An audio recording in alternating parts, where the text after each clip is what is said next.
में हो राम नाम, राम सेवा हाथ में, तू अकेला नहीं प्यारे, राम तेरे साथ में।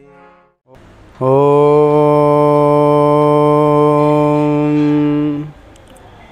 वसुदेवसुतं देवं कंसचाणूरमर्दनं, देवकी परमानंदं, कृष्णं वंदे जगद्गुरुं। श्रीकृष्णचंद्राय नमः। श्रीमात्रे नमः। सभी श्रोता बंधुओं और माताओं को सादर जय सिया राम। हम सभी आज पुनः एक नए एकादशी व्रत महात्म्य के विषय में चर्चा करेंगे। आज हम सभी जानेंगे कि भाद्र मास के कृष्ण पक्ष में जो एकादशी आती है उस एकादशी का क्या नाम है, उस एकादशी के व्रत को किसने किया और कब इसे करना चाहिए, इन सभी के विषय में विस्तृत रूप से हम जानेंगे। महाराज युधिष्ठिर अपने आसन पर बैठे हुए हैं और भगवान उनको कथा सुना रहे हैं एकादशी व्रत महात्म्य के विषय में। युधिष्ठिर जी महाराज प्रश्न करते हैं कि प्रभु, भाद्र मास के कृष्ण पक्ष की जो एकादशी है उस एकादशी को किसका व्रत करें, कौन से ऐसे देवता हैं जिनकी पूजा करनी चाहिए और कौन ऐसा है जो यह व्रत करके संपूर्ण पापों से विमुक्त हुआ और किसके सारी मनोकामनाएं पूर्ण हुई, किनके दुख दूर हुए, ये सब मुझे बतलाइए। भगवान श्री कृष्णचंद्र कहते हैं, पूर्व काल में एक चक्रवर्ती राजा थे जिनका नाम था हरिश्चंद्र। राजा हरिश्चंद्र महाराज सत्यवादी थे, सत्य प्रतिज्ञ थे। प्रारब्ध अनुसार, पूर्व जन्म के कर्म के अनुसार उन्हें बहुत सा दुख प्राप्त हुआ था और इस जन्म में उन्होंने अनेक दुखों को भोगा था। कहाँ तक कहें, उनकी जो पत्नी थी उनसे भी उनका वियोग हो गया, वह भी दासी की तरह जीवन व्यतीत कर रही थी और श्री हरिश्चंद्र महाराज वह चांडाल की दास्यता करने लग गए थे और श्मशान में कफन लेने का काम वह करते थे। इस तरह का दुख उनके जीवन में रहता था। सदा दुखी रहते हुए वह यही सोचा करते थे कि मैं इससे छुटकारा कैसे पाऊं, मेरे जीवन में यह जो दुख हैं वह नष्ट कैसे होंगे और कौन सा ऐसा पुण्य व्रत है जिससे मुझे इन पापों से विमुक्ति होगी, ऐसा सोच सोच करके दुखी रहा करते थे। तो ऐसे दुखी नृपश्रेष्ठ राजा हरिश्चंद्र को देख करके वहाँ पर एक ऋषि का प्राकट्य हुआ। एक ऋषि प्रकट हुए और ऋषि को आया हुआ देख करके सत्यवादी हरिश्चंद्र जी महाराज हाथ जोड़ करके उनको प्रणाम करने लगे। प्रणाम करके पूछा, महाराज आप मेरे द्वार पर आए हुए हैं, मेरे से बड़ा सौभाग्यशाली कोई है ही नहीं, क्योंकि महात्माओं का दर्शन तो भगवान की इच्छा के बिना हो ही नहीं सकता।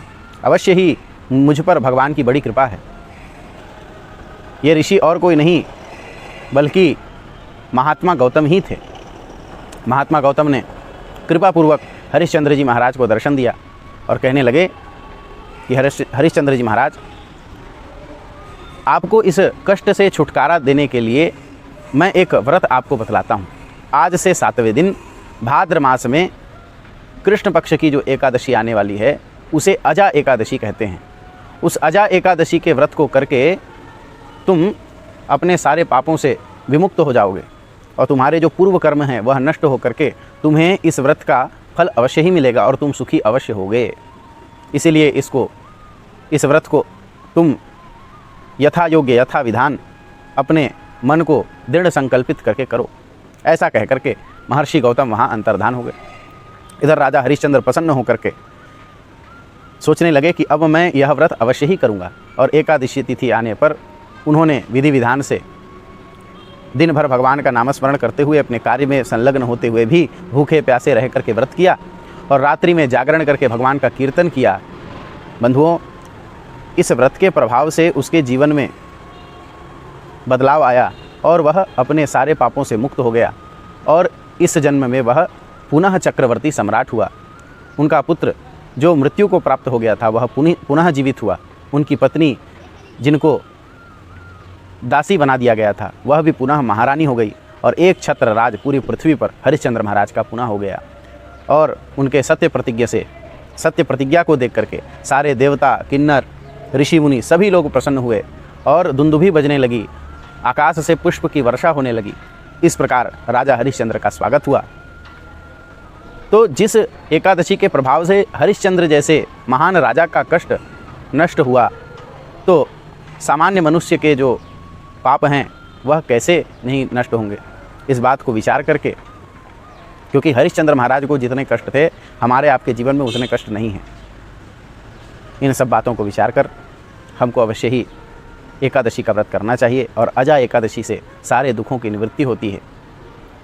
भगवान श्री कृष्णचंद्र कहते हैं, जो व्यक्ति एकादशी के व्रत को, अजा एकादशी के व्रत को रहता है, वह इस लोक के सारे पापों को नष्ट करके स्वर्ग लोक को प्राप्त होता है।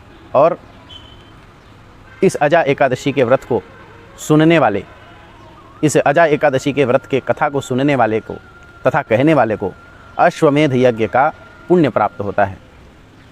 इसीलिए भगवान का स्मरण करते हुए यथाविधि अजा एकादशी को अवश्य करें। इसी प्रार्थना के साथ मैं अपनी वाणी को विश्राम देता हूँ। बोलिए भक्तवत्सल भगवान की जय। हरि का भजन करो, हरि है हमारा। हरि का भजन